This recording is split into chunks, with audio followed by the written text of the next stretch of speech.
Quarto trimestre de 2024 do Banco Santander. Será que finalmente esse bancão voltou às suas origens e está novamente sendo extremamente rentável? É sobre isso que a gente vai conversar.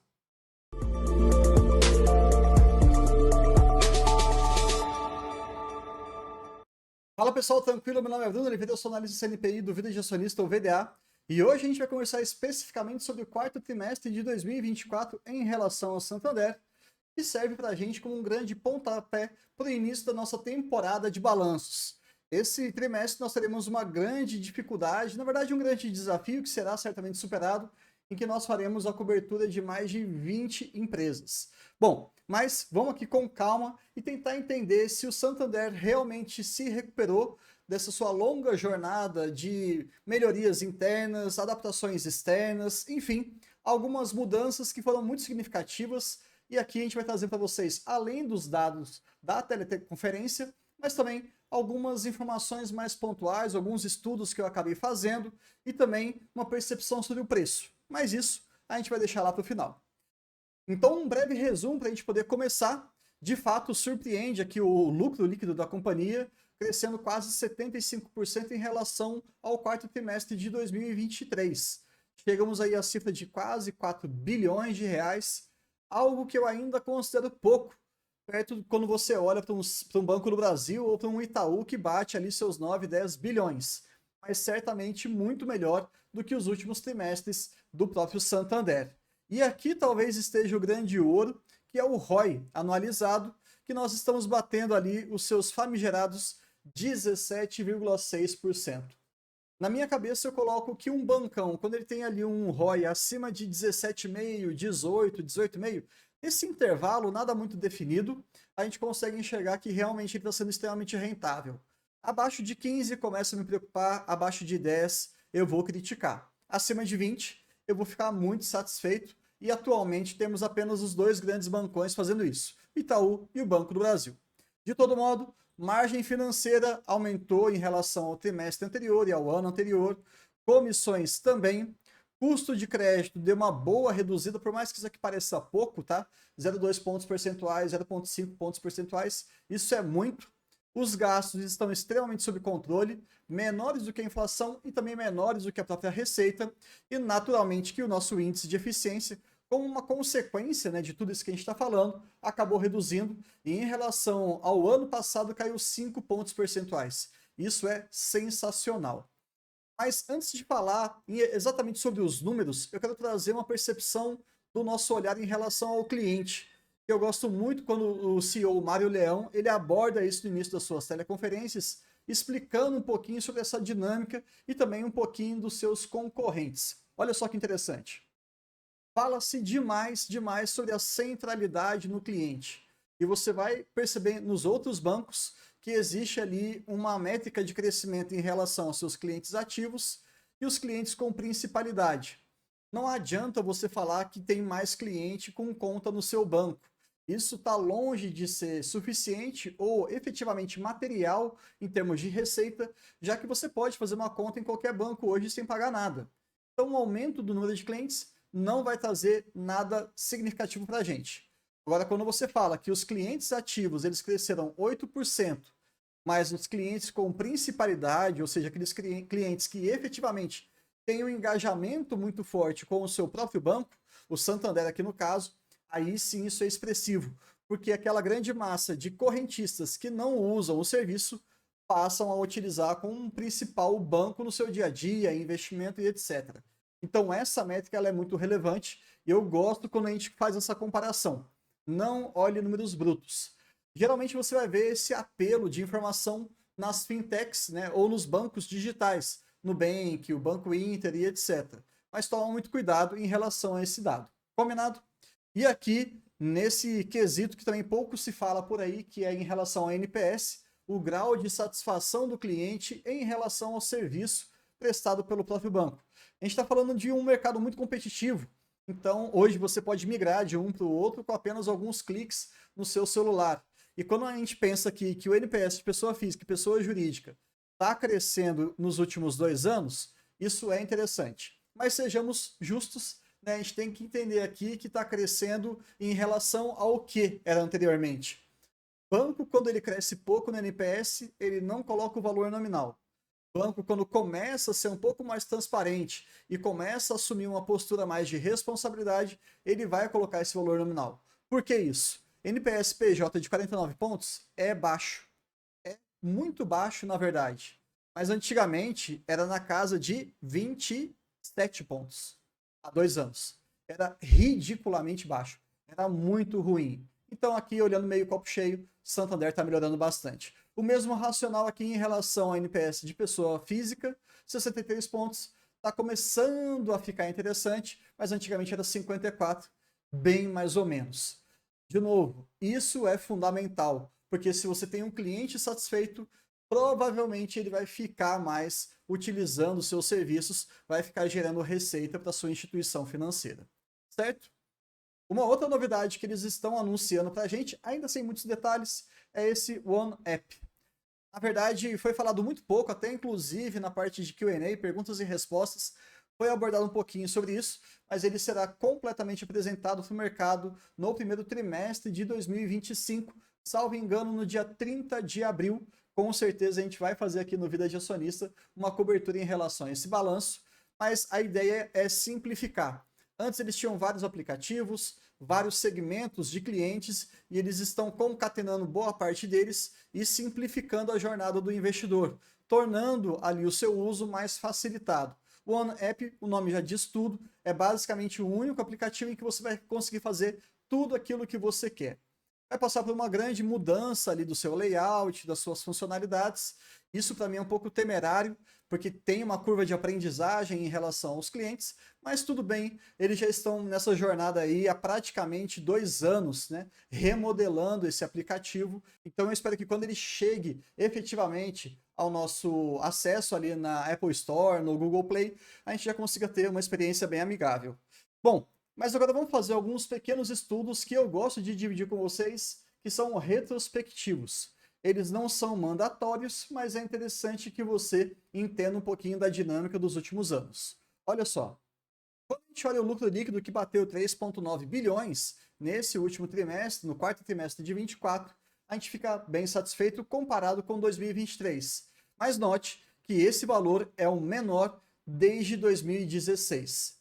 Então a base de comparação também não estava muito justa, né? Então, sejamos sinceros, a coisa estava muito feia em 2023, mas está subindo, maravilhoso.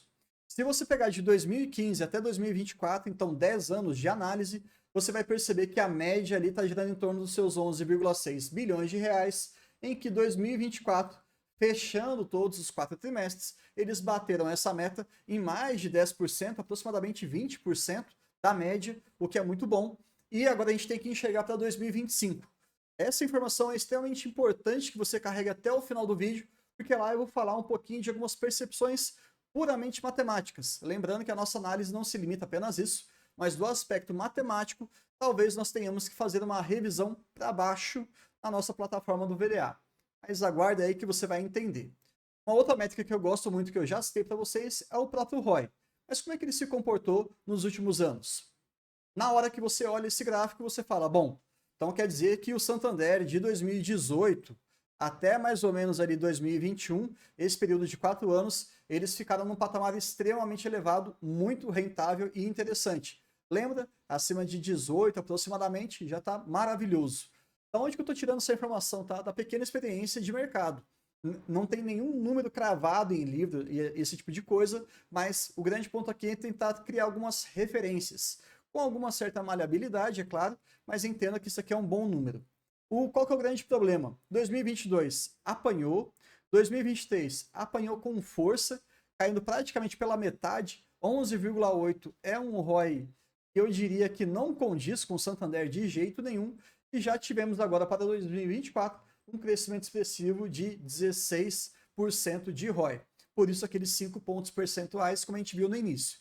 Cuidado, a base de comparação, de novo, ela é muito pequena. Não imagino, eu, Bruno, investidor, que para o próximo ano de 2025 eles continuem crescendo nessa magnitude. Mas vão crescer super bem, é o que eu desejo pelo menos. mas ali talvez, se a gente colocar numa média de 17,5 ou talvez 18 de ROI, eu vou ficar mais do que satisfeito, até porque parece que eles estão fazendo o dever de casa extremamente bem. Mas vamos dar seguimento aqui na nossa análise da apresentação.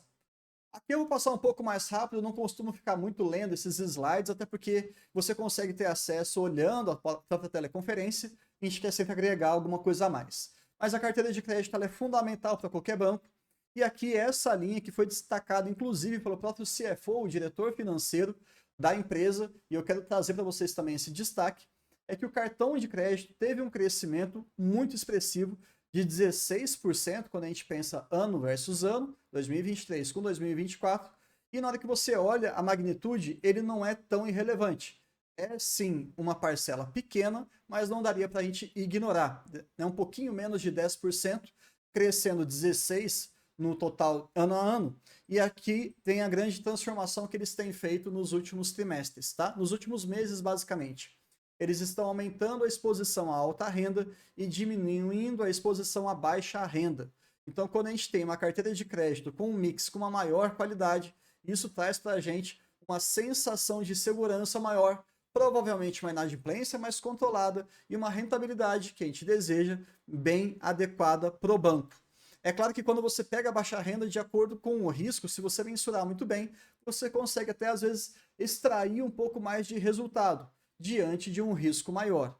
Mas muitas vezes, já que a gente está num cenário macroeconômico extremamente complicado, com a nossa Selic quase rumo a 15%, se expor à alta renda e deixar um pouquinho a baixa renda de lado, me parece extremamente salutar. Então eu gostei bastante disso.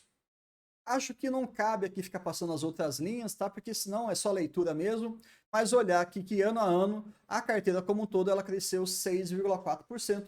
Guarde essa informação também, porque a gente vai comparar de uma maneira indireta, não é a melhor comparação, está longe disso, mas vai começar a te ajudar a entender um pouquinho mais quando a gente for comparar com algumas despesas, por exemplo. Será que a carteira de crédito, que é a grande fonte de receita de um banco, está crescendo mais do que as suas despesas? Será que isso está um pouco equivalente em relação ao PDD? Enfim, a gente vai olhar. Olha só, e já que a gente está falando de carteira de crédito, vamos subir um pouquinho, um nível acima e falar de todas as receitas. Vocês sabem muito bem, nós temos grandes vertentes aqui, a margem com o cliente e a margem com o mercado, certo? Ok. Você tem que ficar atento com algumas coisas que são apresentadas nas teleconferências. A gente está percebendo aqui que a margem com o mercado, ela apresentou uma queda em relação ao trimestre anterior, terceiro tri, com o quarto tri. Até porque a nossa dinâmica da taxa Selic, a nossa dinâmica da economia brasileira não está muito interessante. Quando é que você vai ver uma margem com o mercado crescendo significativamente? Quando nós tivermos o nosso movimento de queda da Selic. Enxergo isso para esse ano? De jeito nenhum. Talvez, muito talvez para 2026 ou 2027. A única certeza, vai cair. E na hora que cai, tem um movimento aqui de margem com o mercado aumentando. Não se preocupe, isso é uma variável macroeconômica. O grande ponto aqui é entender como é que os bancões vão manejar essa dificuldade, como é que eles vão absorver essa pancada. De todo modo, na hora que você compara ano a ano, a margem do cliente cresceu 13,7%. Sensacional. Então eles estão crescendo cada vez mais e aparentemente, até o pouco que a gente leu, pensando naquele slide sobre crédito, eles estão se expondo com mais qualidade, crescendo com qualidade porque tem uma maior exposição à alta renda. Perfeito, é isso que a gente quer sempre. Só para não deixar passar em branco, aqui a parte de comissões, bem segmentado, mas de maneira geral a gente teve um crescimento de 10%, que é o que interessa, e o spread aqui, que muita gente acaba me perguntando, ou às vezes nas consultorias que eu faço, ou nas caixinhas de perguntas do Instagram, Bruno, como é que funciona essa questão de spread do banco e essa oscilação da taxa Selic? Entendo que isso aí daria para fazer quase que um vídeo à parte, tá? Mas, de todo modo, tem-se uma dinâmica muito próxima. Quando você tem um aumento da taxa Selic, não espere sempre que o spread aumente. Porque para e pensa, o banco precisa de funding, precisa de dinheiro para que ele possa emprestar para as outras pessoas. Se o Banco Central, se o Tesouro Público me coloca um papel ali, uma renda fixa, né, com uma rentabilidade de 15% ao ano, quanto que um banco como o Santander tem que oferecer para o cliente para que ele coloque o dinheiro no banco e não no Tesouro Direto, na plataforma do Tesouro Direto. Teoricamente tem que ser um pouco acima dos 15%. E na hora que você coloca 15% nesse tipo de funding, ele fica muito caro. E aí você tem que cobrar mais do seu cliente quando você vai fornecer o crédito. Só que você não pode cobrar muito, porque senão você estrangula e o crédito acaba não acontecendo. Percebe que fica um pouquinho mais complicado. Agora, coloca todo esse cenário pensando numa taxa Selic muito baixa. Se você tem uma Selic de 5%, por exemplo, não há uma competição do Tesouro Direto com o funding do banco. É muito mais fácil. Você pode oferecer 6% para um CDB de um bancão como o Santander e você consegue cobrar um valor interessante em cima, ou seja, o spread de quem quiser pegar um crédito. Enfim, é uma dinâmica mais complexa do que parece, mas eu já estou você entendendo cada vez mais sobre esse mundo financeiro. Vamos avançar mais um pouco. PDD e inadimplência, que eu gosto muito de fazer uma comparação, até porque aqui a gente vai ver uma coisa que se chama qualidade. No VDA, a gente pesa muito nessa tecla. Não me interessa apenas número, eu quero ver também a qualidade das empresas que a gente está avaliando ou investindo. Então aqui o custo de crédito ele está caindo, isso é maravilhoso, estava em 4%, agora está em 3,5%, e o PDD também ele está diminuindo. Olha só como que estava até então, mais ou menos 6,9. Isso porque eu não estou nem considerando os outros valores, tá? Para que a gente teve ali no quarto TRI de 23, alguns não recorrentes e por aí vai. E aí nós temos ali no quarto trimestre de 24, 6,6. Então a despesa de PDD está diminuindo. Isso significa que o risco de inadimplência ou o risco da carteira não está tão grande quanto estava e eles estão crescendo a carteira de crédito e crescendo também a margem com o cliente? Sim, perfeito. É exatamente isso que a gente quer ver num banco que a gente investe. Um ponto de atenção que não dá para negar é que aqui a inadimplência no setor da pessoa jurídica está crescendo e está crescendo com força. Saiu de 1,6% para 2%, então 0,4 pontos percentuais. Por mais que você fale assim, pô, Bruno, mas estava 1,6, agora está 2, é quase nada indo para nada.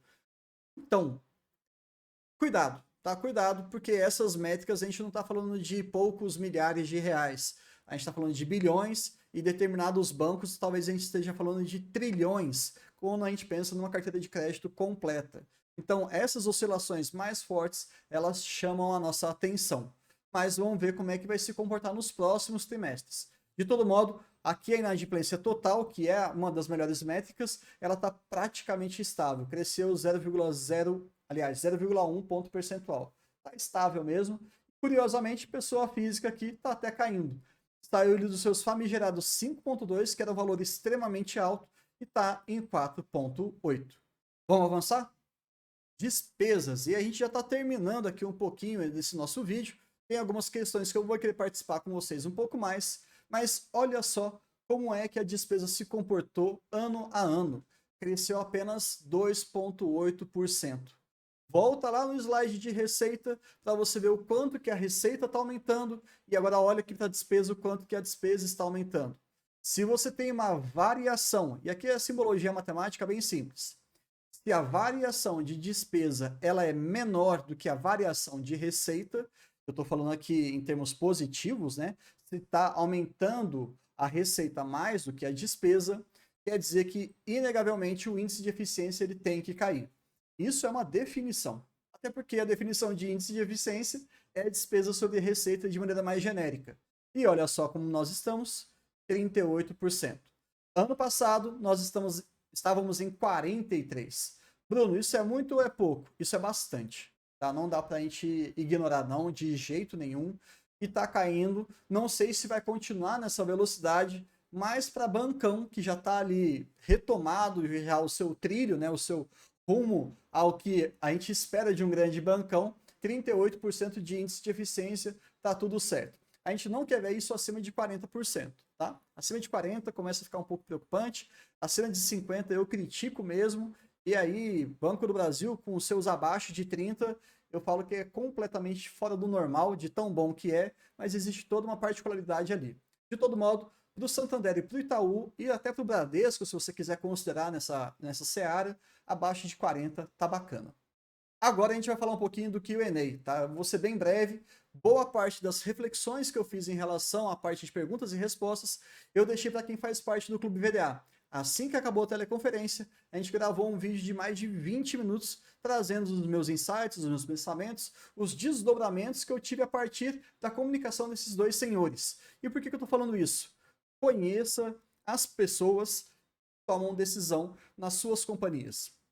Não tô falando para você tietar o cara, né, e tirar foto quando encontrar na rua, mas se porventura você conhecer o cara, você dá uma olhadinha no LinkedIn dele, talvez, ou às vezes até acompanhar alguma entrevista que tenha numa Roda Viva da vida, ou algum outro programa de entrevistas mais sério, você consegue ali enxergar um pouco de quem é essa pessoa.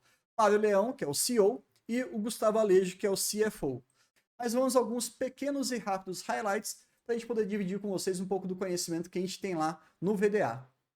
3 pontos aqui que foram inicialmente abordados, tá? Vou começar pelo mais fácil, que é o aplicativo.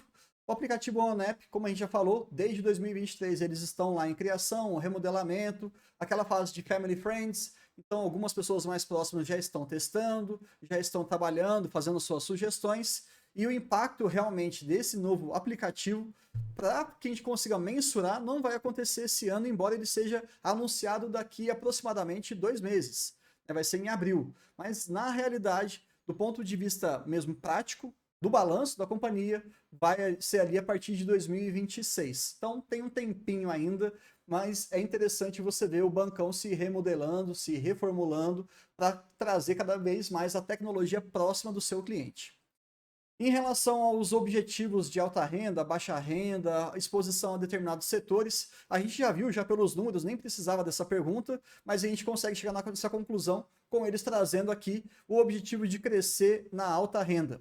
Eles mudaram a classificação dos clientes de maneira bem simples, é como se você tivesse uma estratificação. Aquele cliente mais massificado, né, com uma renda um pouco mais baixa, uma renda intermediária, uma renda quase alta e uma renda alta. Pegaram tudo isso e juntaram. Aquele que é de uma classe média alta, que provavelmente vai virar uma alta renda, o que eles acabaram colocando? Esse grupo de pessoas já no grupo de alta renda, fornecendo então todos os serviços premium, todos os melhores serviços para esse cliente que potencialmente vai ser fidelizado e ele tende a se tornar um cliente de alta renda efetivo. Sacada genial, muito bom mesmo. Por outro lado, quando você pensa naquela classe média que não tem uma projeção tão forte para se tornar alta renda, acabou sendo colocado num grupo mais massificado. Não sei como é que vai ser o desdobramento, como que vai ser a qualidade do atendimento desses clientes, mas eu acho que menos é mais. Então, juntando forças naquilo que você mais quer aumentar a sua exposição, talvez faça sentido, vamos ter que acompanhar. E aqui para fechar, eles querem diminuir a exposição, né, a sensibilidade à taxa Selic. Isso aí é muito importante porque você vê já no Itaú, essa preocupação já tem alguns trimestres, no Banco do Brasil também. Se subir 1 ponto percentual da taxa Selic, quanto que isso vai impactar no resultado do banco e por aí vai. Eles já estão muito mais avançados em relação a essa transparência com a gente, mas agora eu vejo que o Santander também está se reestruturando desde setembro de 2024 para trazer essa transparência, essa materialidade para a gente. Perceba que isso daqui é muito forte, porque o Mário Leão já disse lá nos anos atrás, quando ele assumiu o cargo de CEO, trazendo uma nova filosofia para o banco, falando que ele não quer mais ser tão arrojado assim como ele foi, né, outrora. Isso aí estava a cargo do antigo CEO, não tem problema nenhum, trouxe belíssimos resultados, mas também tem algumas exposições a risco que aparentemente o Santander não quer. E quando você fala que você quer diminuir a sensibilidade à taxa Selic, isso mostra que eles estão sendo extremamente cautelosos com o cenário macroeconômico que a gente tem para o Brasil em 2025 e também em 2026, que eu não sei se você está se esquecendo, mas é um ano eleitoral. Então aqui a volatilidade vai rolar solta. Então gosto também dessa postura deles, mais conservadora. Vamos agora trazer alguns pequenos extras para vocês. Lá na plataforma do VDA, eu trago sempre a boa parte do meu estudo para vocês. Então, esse dado ele já está um pouco desatualizado, até porque eu vou fazer a breve atualização hoje para quem faz parte do clube. Mas isso aqui é só para vocês terem um pequeno exemplo. A gente traz não somente o valor do quanto que a gente vai receber ao longo de 2025, ou pelo menos qual que é a projeção que eu estou desenhando. Eu tento trazer um pouquinho para vocês de argumentos, tentando materializar um pouco daquilo que o banco efetivamente, eu estou usando do banco como argumento prático para chegar no número. Então, quando você olha o histórico, temos ali um payout de 50%. Se você não concordar, é só você ajustar isso manualmente, não tem problema.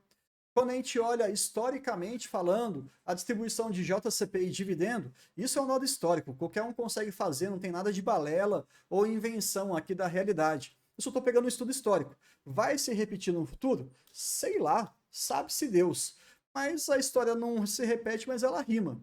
E quando você olha que 60% do que o Santander paga é através de juros sobre capital próprio, faz sentido você colocar ali o desconto do imposto de renda, porque ele tem um peso importante. E fazendo uma matemática bem tosquinha, bem simples, a gente chama de fator de correção.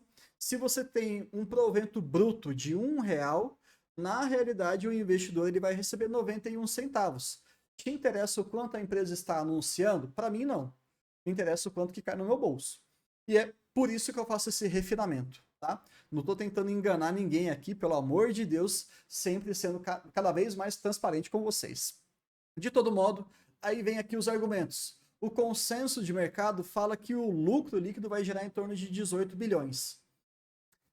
Não sei se eu concordo com isso a partir desse fechamento do quarto trimestre de 2024. Tá? Mas aí quem é já do nosso Clube VDA vai saber as alterações que eu vou fazer. E aí eu vou colocar ali o nosso novo PPA, provento por ação líquido, em relação ao ano de 2025.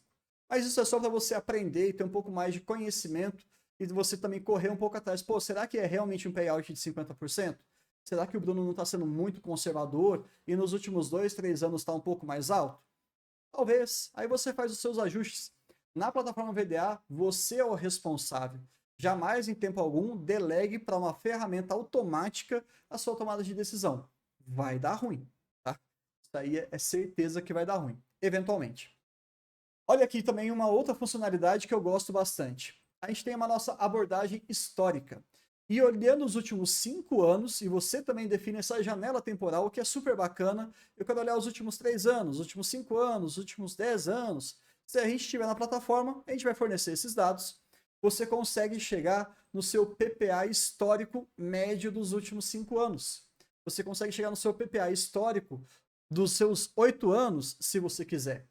E aí, com isso, você vai acabar ajustando a sua posição para saber se vale a pena ou não comprar aquele ativo. Olha só, olhando os últimos 5 anos, hoje a gente espera um yield de 7,5% líquido. Combinado? É líquido. Se você olhar os últimos 8 anos, que a gente pega um período um pouquinho mais fraco do banco, o seu yield hoje ele giraria em torno de 6,35 comprando no preço atual de R$ 27,05. A gente também coloca o site de RI, a quantidade de ação ONPN, se existe alguma unit, você já sabe qual que é o pacotinho aqui, e se existe algum pagamento a mais daqueles 10% das ações preferenciais. Então essas telas que você tem na nossa plataforma do VDA concatenam basicamente tudo aquilo que você precisa, sem ficar entregando muita informação que você nem sabe o que está traduzindo ou gráfico que você nunca acessou. Aqui é o feijão com arroz. Histórico, preço justo, PPA e justificativa. É isso que a gente quer que você tenha à mão. Uma ótima ferramenta para sua tomada de decisão. De todo modo, eu espero que vocês tenham gostado e até o próximo vídeo.